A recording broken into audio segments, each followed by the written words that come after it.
રાજ્યમાં હવે કડકડતી ઠંડીની શરૂઆત થઈ ચૂકી છે, જેમાં રાજ્યના અમુક વિસ્તારો જેવા કે ઉત્તર ગુજરાત, સૌરાષ્ટ્રનો વિસ્તાર અને કચ્છ વિસ્તારમાં સૌથી વધુ ઠંડી અનુભવાઈ રહી છે અને હવે બેવડી ઋતુ વિદાય લઈ રહી છે। હવે તે વચ્ચે એવા સમાચાર મળી રહ્યા છે કે રાજ્યમાં વાવાઝોડું ત્રાટકી શકે છે।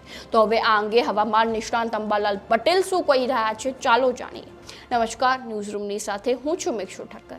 હવામાન નિષ્ણાંત અંબાલાલ પટેલે ડિસેમ્બરના પ્રથમ સપ્તાહમાં દક્ષિણ ગુજરાતમાં કમોસમી વરસાદની શક્યતા વ્યક્ત કરી છે, જેમાં બંગાળની ખાડીમાં જે ડીપ ડિપ્રેશન ચક્રવાતમાં પરિવર્તિત થશે તો તેનું નામ ફેંગલ રાખવામાં આવશે। એટલે કે આ ફેંગલ વાવાઝોડાની અસર તમિલનાડુ, પોંડિચેરી અને ચેન્નઈના ભાગોમાં 29 નવેમ્બરથી લઈને 2 ડિસેમ્બર સુધી થવાની શક્યતા છે, જેમાં આ વાવાઝોડાની અસર તમિલનાડુથી લઈને પોંડિચેરીનો ભાગ અને ચેન્નઈના કેટલાક વિસ્તારોમાં ભારે વરસાદની આગાહી કરવામાં આવી છે આ વાવાઝોડાને કારણે।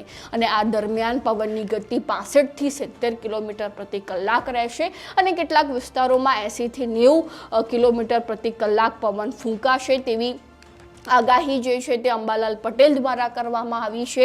અને આ વાવાઝોડાની અસર આંધ્ર, ઓરિસ્સા અને તેના વાદળોની અસર પૂર્વ રાજસ્થાનના ભાગ તરફ આવી શકે છે। એટલે કે રાજસ્થાનમાં પણ એવો કોઈ જબરજસ્ત વરસાદ પડવાની શક્યતા નથી, પરંતુ વાદળછાયું વાતાવરણ અને છૂટો છવાયો વરસાદ પડે તેવી શક્યતાઓ દેખાઈ રહી છે અને આ વાવાઝોડાની અસર ખાસ કરીને ગુજરાતમાં નહીં જોવા મળે। ત્યારબાદ વાત કરીએ 3 થી 5 ડિસેમ્બરની, તો આ સમય દરમિયાન અરબી સમુદ્રમાં લો પ્રેશર સિસ્ટમ સક્રિય થવાની શક્યતા છે અને અન્ય ડિપ્રેશન થાય તો મુંબઈ સુધી અને દક્ષિણ ગુજરાત સુધીમાં વરસાદ કે વાદળ આવવાની સંભાવના છે।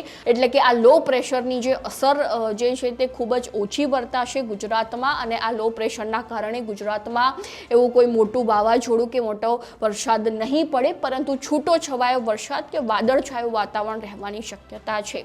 તેમજ બીજું લો પ્રેશર 5 ડિસેમ્બરની આસપાસ બંગાળના ઉપસાગરમાં થવાની સંભાવના છે, જેમાં વાદળોના અસરના કારણે રાજ્યમાં 29 નવેમ્બરથી લઈને ડિસેમ્બરની શરૂઆતમાં મહત્તમ તાપમાન ઘટવાની શક્યતા છે અને લઘુત્તમ તાપમાન વધવાની સંભાવના વ્યક્ત કરવામાં આવી છે, જેમાં સવારમાં લઘુત્તમ તાપમાન વધતા અમુક વિસ્તારોમાં ઠંડીની આંશિક અસર જોવા મળશે।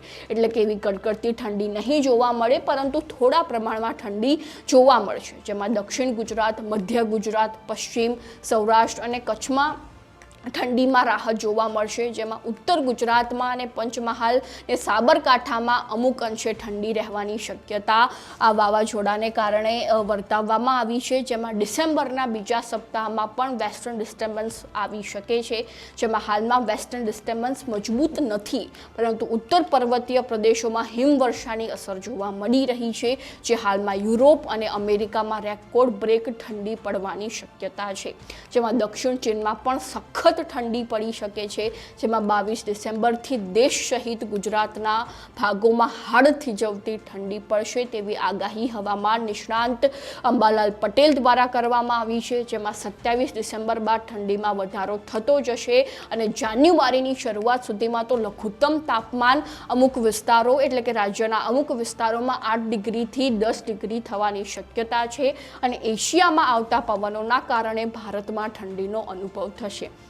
એટલે કે ખાસ કરીને ગુજરાતીઓએ ટેન્શન લેવાની કોઈ જરૂર નથી કે ગુજરાતમાં ભર શિયાળે જબરજસ્ત વાવાઝોડું આવશે, જબરજસ્ત વરસાદ આવશે અને ખાસ કરીને ખેડૂતોને પણ ચિંતા કરવાની જરૂર નથી કે તેમના રવિ પાકનું વાવેતર બગડી જશે, કારણ કે એવો કોઈ ખાસ વરસાદ નહીં જોવા મળે અને એવો કોઈ મોટું વાવાઝોડું પણ નહીં આવે, પરંતુ આંશિક તેની અસર જોવા મળી શકે છે। તો હવે આવી જ નવી માહિતીને જાણવા માટે ફોલો કરતા રહો ન્યૂઝરૂમ।